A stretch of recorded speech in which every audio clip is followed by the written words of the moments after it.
Aude Duthoin, vous êtes la fondatrice de Women in Africa. Vous êtes actuellement à Marrakech. D'abord, comment vous avez vécu la pandémie et le confinement? Bonjour, et merci, je suis ravie d'être avec vous et de converser aujourd'hui avec vous de Marrakech. Effectivement, écoutez, je considère qu'on était plutôt gâtés. Moi, je me suis retrouvée bloquée ici, je devais rentrer à Paris le 14, et je crois que l'annonce du confinement était le 13 mars. Pour la plus grande joie de mon mari, j'ai été à Marrakech et j'y suis encore, puisque nous sommes à demi confinés, puisque nous n'avons pas le droit de sortir des grandes villes, sauf pour des raisons de travail. Voilà, donc ça commençait à être un peu long, mais nous avons commencé aussi à sortir, mais c'était un peu long quand même.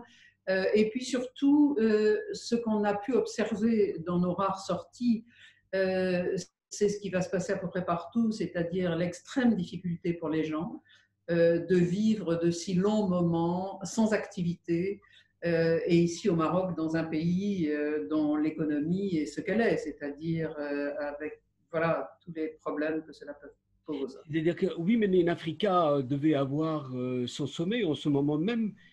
D'abord, comment vous avez pu vivre cette privation de ce sommet, le quatrième du genre, et comment vous avez pu pallier l'absence de ce sommet? Alors, j'ai un mari qui dit que j'ai le plus grand pif de Paris. Là, je pense que sur ce coup, il avait raison. Parce que j'ai senti les choses arriver. Et avant de quitter Paris, je suis allée voir Yves Bigot, le patron de TV5 Monde, en lui disant: je sens qu'on va vers quelque chose de difficile. Dans l'hypothèse où on ne peut pas faire le sommet annuel de Marrakech, si cela se confirme, est-ce qu'on pourrait faire un programme télévisé pour mettre à l'honneur ce qui est notre force, c'est-à-dire les entrepreneuses africaines? Et il m'a tout de suite dit oui. Et donc, nous créons, et nous avons créé un programme spécifique qui va avoir lieu, une grande émission de 90 minutes à la rentrée de septembre, avec une rencontre à Paris le 22 septembre, et ensuite une projection de l'émission dans les tout derniers jours de septembre. Et en attendant, il fallait effectivement occuper le terrain au sens à la fois marketing mais aussi financier du terme, parce que on a eu très très peur, évidemment. Donc, en dehors du report du sommet, essentiellement sur l'émission de télé, nous avons fait des webinars depuis le mois début avril.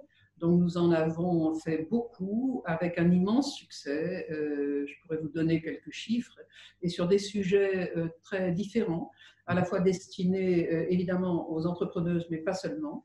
Et nous avons, la semaine dernière, puisque le sommet devait avoir lieu les 25 et 26, nous avons fait un WIA Marrakech online où nous avons présenté les lauréats de l'année du concours WIA 54. Donc, on a occupé le terrain comme on a pu, on a utilisé les nouveaux médias, enfin des médias qui existaient, mais pour lesquels on n'était pas, sur lesquels on n'était pas habitué à communiquer comme ça. Et ça nous a donné beaucoup d'idées pour l'avenir, car l'avenir va évidemment être compliqué. C'est Pour, évident. beau- Il faut...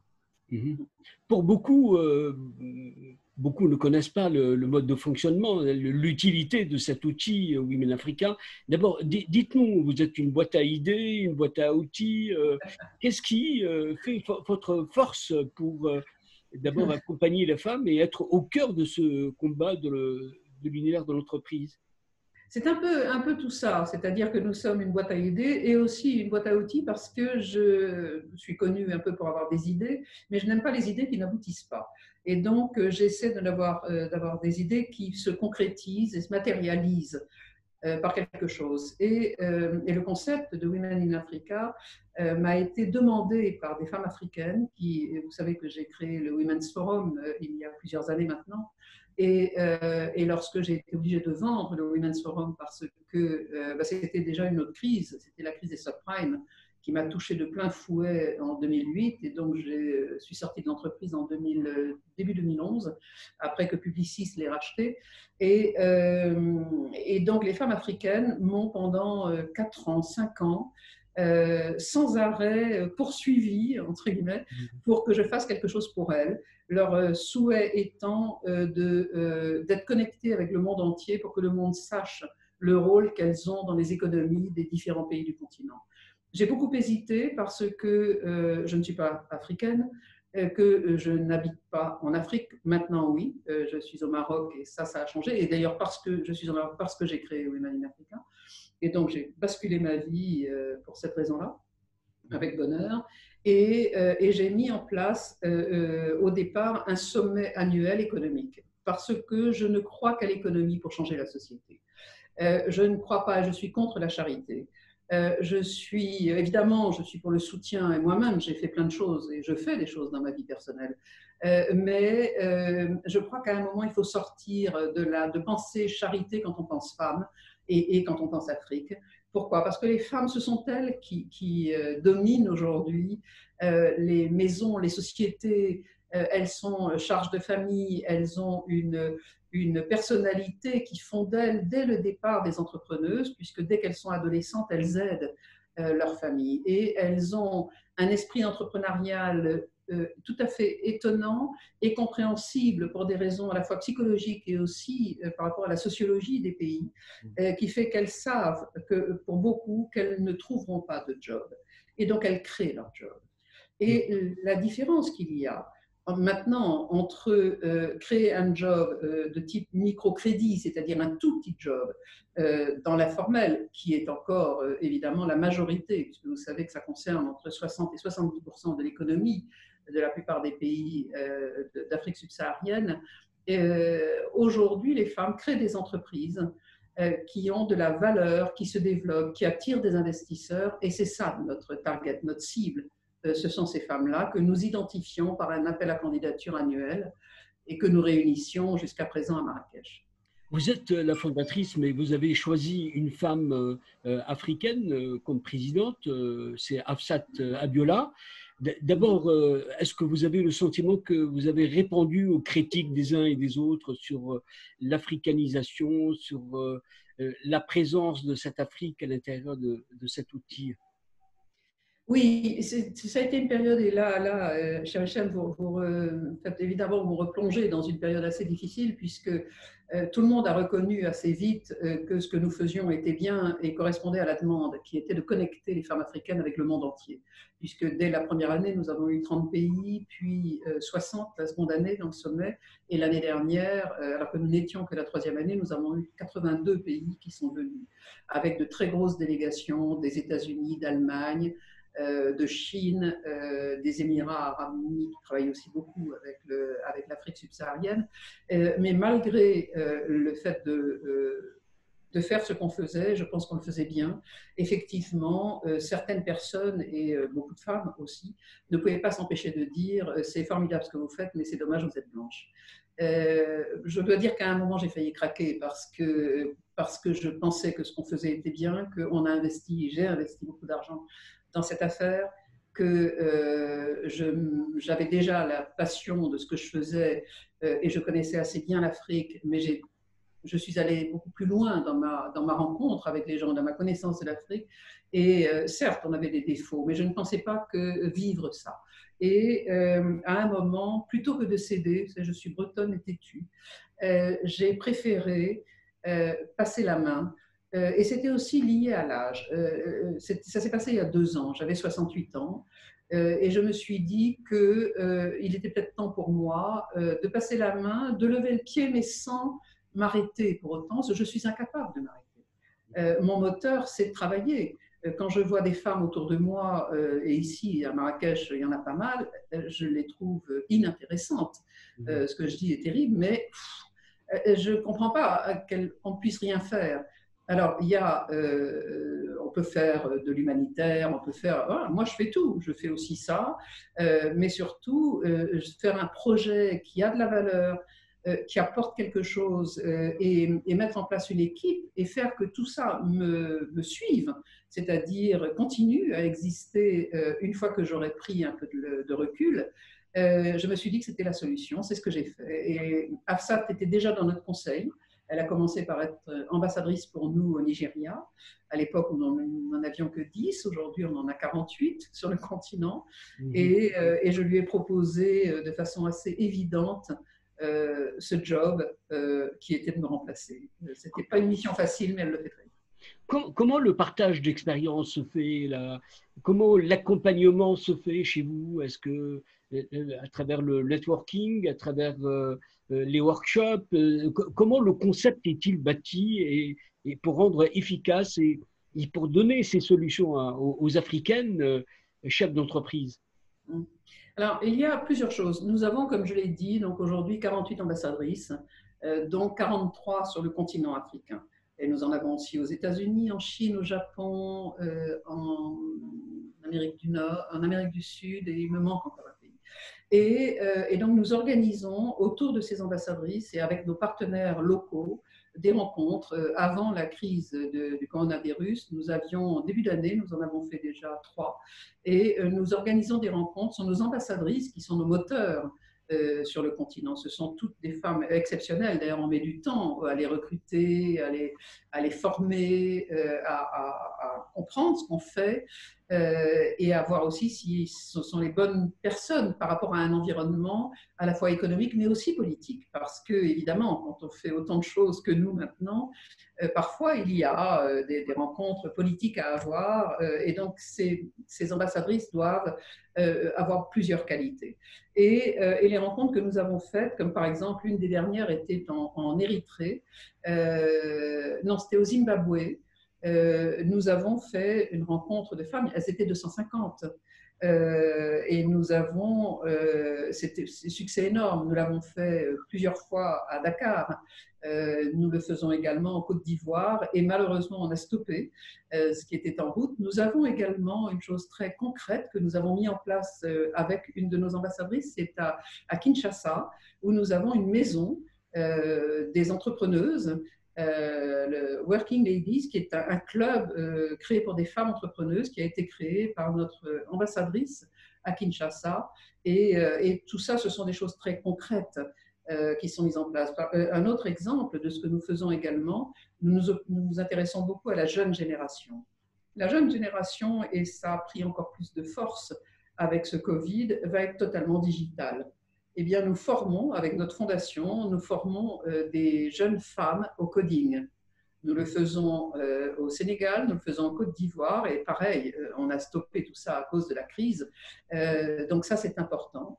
Ensuite, dans les autres choses concrètes que nous faisons, et ça s'est encore matérialisé la semaine dernière, nous avons des femmes mentorées, et nous avons pris un accord avec Deloitte, et nous avons des mentors dans le monde entier. Il y a des femmes américaines qui mentorent des femmes en Afrique subsaharienne. Nous avons une femme mentor ministre qui mentore une autre femme dans un autre pays d'Afrique qui n'a rien à voir avec le secteur d'activité. Et nous créons ces connexions qui évidemment renforcent à la fois ce besoin de la jeune génération d'avoir des rôles modèles, et nous essayons nous-mêmes de créer des rôles modèles au travers des femmes qui passent par, qui font partie de notre communauté. Et nous sommes en connexion avec des milliers de femmes. Les webinars que nous avons faits depuis le mois d'avril, certains ont eu entre 700 et 800 participants. Très important. Il y a de véritables attentes. Mais d'abord, est-ce que votre business model aujourd'hui a-t-il trouvé son rythme de croisière ou la crise qu'on vient de vivre va impacter ce modèle et va vous obliger à le modifier? C'est évident que la crise impacte notre modèle. Nous faisons partie des entreprises dites dans l'événementiel. Or, vous connaissez le secteur de l'événementiel, c'est un des plus touchés. Je n'ai pas beaucoup d'illusions sur le fait que même l'année prochaine, au mois de juin, on puisse refaire un sommet comme celui de Marrakech. Vous voyez, aujourd'hui, on ne peut pas l'affirmer. Donc, de fait, notre modèle a été touché. Mais ce qui nous a sauvés cette année, alors ce sera une petite année. Hein. Nous étions break-even l'année dernière, donc on espérait cette année évidemment grandir beaucoup. Eh bien, on sera stable, mais on ne va pas grandir. Mais nous avons remplacé et fait un report de notre chiffre d'affaires sur l'émission de télé de septembre, ce qui nous a permis de garder la tête hors de l'eau. Et heureusement que nous avons ça. Et en plus, vous connaissez l'impact de TV5 Monde, c'est 300 millions de personnes par semaine dans le monde et 50 à 60 millions en Afrique.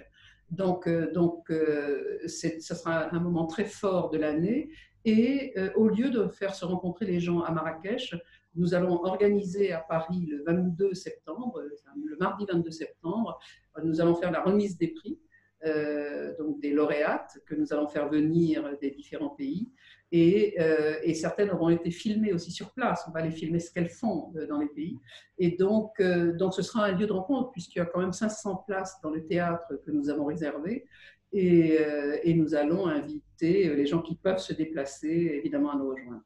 Pour démentir ceux qui disent que vous êtes un peu élitiste, comment aidez-vous, entrez-vous en interaction avec l'autre Afrique, en fait, l'autre partie qui n'a pas les moyens de cette élite que vous avez, des femmes brillantes, au parcours étincelant, et comment fonctionnez-vous pour pouvoir être dans une image beaucoup plus de proximité? Alors, pour arriver à être dans plus de proximité avec les femmes, et en particulier dans le secteur de l'informel, il nous fallait stabiliser l'entreprise, stabiliser notre chiffre d'affaires, asseoir la marque, ce que nous avons fait depuis 3 ans. Maintenant, nous pouvons aller plus loin et faire quelque chose pour ces femmes qui sont dans l'informel. Donc, c'était un de nos sujets depuis le début, mais pour ça, il faut avoir les moyens. Parce que beaucoup de gens pensent que ce n'est pas une entreprise, ce qu'on fait, qu'on fait ça parce qu'on a de l'argent. Non, tout ça répond à un modèle économique très précis. Ça répond à voilà, des modèles qui existent. Regardez Davos, par exemple. Donc, nous avons, nous, une société d'un côté et une fondation. La fondation a pour vocation de soutenir les femmes entrepreneuses. Et puis, nous avons donc notre activité commerciale au travers du sommet avec des sponsors, ce qui est un modèle tout à fait classique. Grâce à ce que nous faisons, à cette stabilité qui est la nôtre, même si ça reste encore petit cette année, à cause de la crise, nous avons décidé de proposer un programme de formation pour sortir de l'informel, aller de l'informel au formel, qui est un des gros enjeux du continent. Donc pour ça, nous travaillons avec la BAD dans un programme qui s'appelle AFAWA. Et donc nous serons opérationnels avant la fin de l'année, justement parce que c'était un de nos enjeux du début, mais il fallait pour ça stabiliser économiquement tout ce qu'on fait, et puis surtout montrer qu'on pouvait avoir confiance dans notre façon de faire. On ne gagne pas la confiance de l'Afrique comme ça. Il fallait le temps, il fallait encore affiner notre expérience, il fallait aussi se mettre en retrait. Et là, je vous parle, mais dans la logique, ce n'est pas moi qui devrais parler, c'est Hafsat Abiola. Ce qu'elle fait beaucoup, c'est Hafsat aujourd'hui qui nous représente. Moi, je fais le job quand on me demande de le faire, et puis en tant que fondatrice, bien sûr. Mais aujourd'hui, l'équipe que nous avons africaine est tout à fait remarquable. Et c'est cette équipe qui fait le job. Nous, on apporte notre savoir-faire. Moi, à l'âge que j'ai, une certaine expérience que j'apporte et j'espère bien sortir en ayant une équipe qui sera encore plus performante par l'expérience et par les besoins et justement savoir répondre aux besoins. Un des grands besoins que vous soulevez, un des grands sujets de l'Afrique, c'est celui de l'informel. Et j'espère effectivement que nous pourrons agir beaucoup à partir donc, de la rentrée de septembre et à l'automne. Je pense qu'on verra plus clair. Beaucoup d'entreprises françaises, grandes entreprises, vous suivent, soit en sponsoring ou en participant à vos séminaires, à vos actions. D'abord, vous n'êtes pas indifférente à la politique africaine de la France. Beaucoup s'interrogent sur elle, beaucoup veulent qu'elle épouse une réalité nouvelle de l'Afrique d'aujourd'hui. Comment voyez-vous ce regard sur la politique africaine de la France? Moi, je trouve que la volonté du président Macron de se rapprocher de l'Afrique est nécessaire, c'est très bien. Je ne suis pas sûre que la façon de procéder soit idéale, parce que nous avons toujours ce problème d'être vus comme des anciens colonisateurs. Et donc, voyez, moi, voilà, je trouve c'est un... faut faire très attention aux discours donc, tenus par les politiques. Nous, entreprises, c'est plus facile. Nous avons une entreprise, si ce que nous faisons est nécessaire, on rentre, vous voyez, dans cette part économique qui est la nôtre parce qu'on sait faire. Si quelqu'un d'autre avait su le faire en Afrique, il l'aurait fait, je n'aurais pas été là. Vous voyez, voilà, je répondais à un besoin, les femmes africaines sont venues nous chercher. Je trouve que le gouvernement a raison de vouloir développer nos relations avec l'Afrique, d'autant plus quand on observe ce qui se passe avec d'autres pays du monde. Bien sûr, la Chine, ça concerne plus l'Afrique anglophone et l'Afrique de l'Est, évidemment, mais il y a des enjeux, et nous avons des enjeux, par exemple au Nigeria, qui est un pays anglophone, mais positionné en Afrique de l'Ouest, qui est un enjeu pour la France et qui doit être une priorité pour la France. Tellement ce pays va se développer, parce qu'évidemment, il y a la crise maintenant, mais pour autant, le nombre d'habitants est là, ce sont des pays qui vont continuer de croître et qui, avec des gouvernances qui s'améliorent. Il y a beaucoup de pays qui ont, on l'observe, une gouvernance qui s'améliore. Et elle s'améliore, mon cher Hichem, beaucoup par l'apport des femmes. Et en disant ça, c'est un constat que nous faisons. Et c'est exactement la même chose qu'en France ou ailleurs. Quand il y a un nombre de femmes important, c'est-à-dire entre 30 et 40% dans les conseils d'administration, ça change la donne économique des entreprises. Parce que ce que les femmes apportent en complémentarité avec l'homme, moi je suis, là-dessus je rassure beaucoup les hommes, parce que je suis une féministe très pragmatique. Moi, j'observe ce qui se passe et j'observe le bon sens des femmes et le côté guerrier des hommes. Les deux sont nécessaires. Oui, Et mais donc, justement, comment vous arrivez à les articuler ensemble, à les faire fonctionner, parce que vous êtes quand même aussi un univers de femmes, parce mais que quand les gens même sont, aussi les hommes. parce que les gens sont intelligents, parce qu'ils savent, ils observent, parce que les résultats sont là. Aujourd'hui, une entreprise totalement masculine va à des ennuis, enfin du mouron à se faire, parce que ce ne sont plus les valeurs. Et c'est pas MeToo qui a provoqué ça. C'est qu'aujourd'hui, il y a une mutation globale du monde qui a été accélérée par cette crise dans laquelle nous sommes encore. Et aujourd'hui, on ressent un besoin de valeurs différentes qui se portent sur tous les plans, que ce soit des valeurs philosophiques, comment on doit regarder ce monde, comment on doit penser le monde, comment on doit avoir une autre vision du monde, et vision qui parfois se heurte à celle de l'économie. Mais le public aujourd'hui, et c'est vrai en Afrique comme ça l'est en France, comme ça l'est en Belgique, en Suisse et aux États-Unis, on voit bien que le monde ne peut plus se passer des femmes. Les milieux totalement masculins, totalement machos, c'est fini. C'est un monde on est à la fin de ce monde. Et nous, avec ce que nous faisons, moi j'étais déjà un peu, c'était prémonitoire ce que je faisais avec le Women's Forum. Quand j'ai lancé le Women's Forum, je me souviens de discussions avec mon banquier, parce que j'avais fait évidemment tout un travail, un modèle économique, un business plan, et il me dit, les femmes, qu'est-ce que c'est que ce truc Je me souviens du mépris presque. Il faut dire que c'était un peu avant l'heure. Et je suis devenue leader mondial parce que j'avais touché du doigt un des sujets. Or, c'était au début des années 2000. Aujourd'hui, 20 ans après, vous imaginez l'évolution. Il n'y a eu aucune régression des désirs d'un nouveau monde.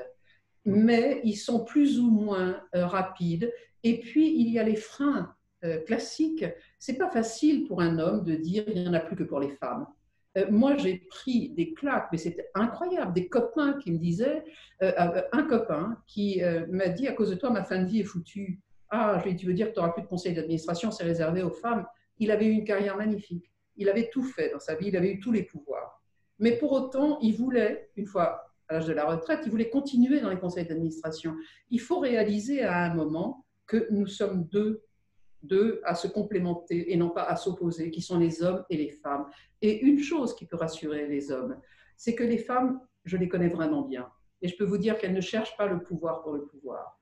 Elles veulent le pouvoir, elles veulent un partage du pouvoir pour un monde plus équilibré. Le vrai sujet, il est là. Et quand les hommes auront compris ça, ils auront peut-être moins peur. Donc, notre boulot et mon boulot, moi, l'évangélisation que je souhaite faire, c'est de dire aux hommes, n'ayez pas peur. Beaucoup d'hommes me prennent pour une féministe. Oui, je suis une féministe parce que c'est ma responsabilité depuis toujours, mais je suis pragmatique. Nous sommes deux.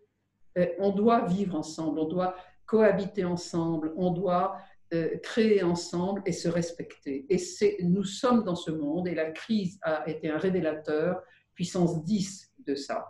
Et donc, ce que nous faisons en Afrique et notre développement, je vais vous donner un exemple concret. J'ai déjeuné tout à l'heure, j'ai invité chez moi à Marrakech le patron d'une très grosse boîte française de BTP, une des plus grosses. Ils ont aujourd'hui, en Afrique, un objectif d'avoir 30% de femmes. Et il nous disait, moi je buvais du petit lait en l'écoutant, et il nous disait, voilà ce que les femmes apportent à l'entreprise. Elles sont plus ceci, elles sont plus cela. Et il dit, moi j'ai trouvé comment fonctionner avec les femmes. Il a compris pourquoi. Et il y avait sa femme qui était là aussi, parce qu'il a regardé les femmes fonctionner, il a regardé sa femme, il regarde, ces hommes ont des enfants, ont des filles, qui aujourd'hui font des études identiques à celles des hommes. Et donc, qu'est-ce que recherche une entreprise? C'est un meilleur équilibre. Donc, tout l'enjeu est dans celui des ressources humaines et dans cette complémentarité.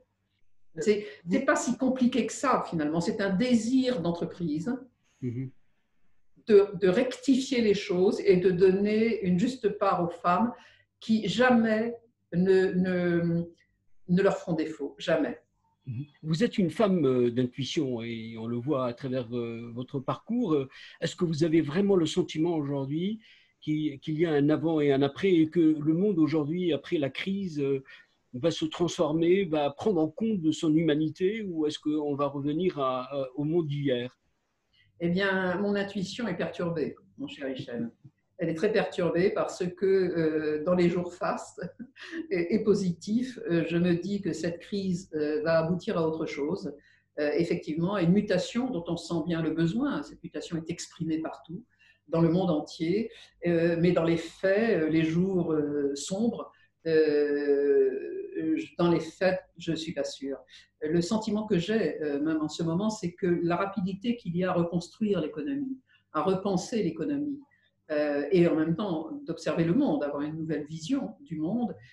Moi, ce que je crains, c'est que les hommes fassent comme avant, si vous savez, quand ils étaient à l'école, les garçons étaient au milieu de la cour de récréation et puis les filles autour. Eh bien, j'ai le sentiment aujourd'hui que les hommes se retrouvent au centre de la cour de récréation, c'est-à-dire entre eux, et qu'ils ne regardent pas autour. Et je comprends l'urgence à travailler l'économie, à repenser l'économie. Et ça inclut l'Afrique d'ailleurs, pour le monde entier.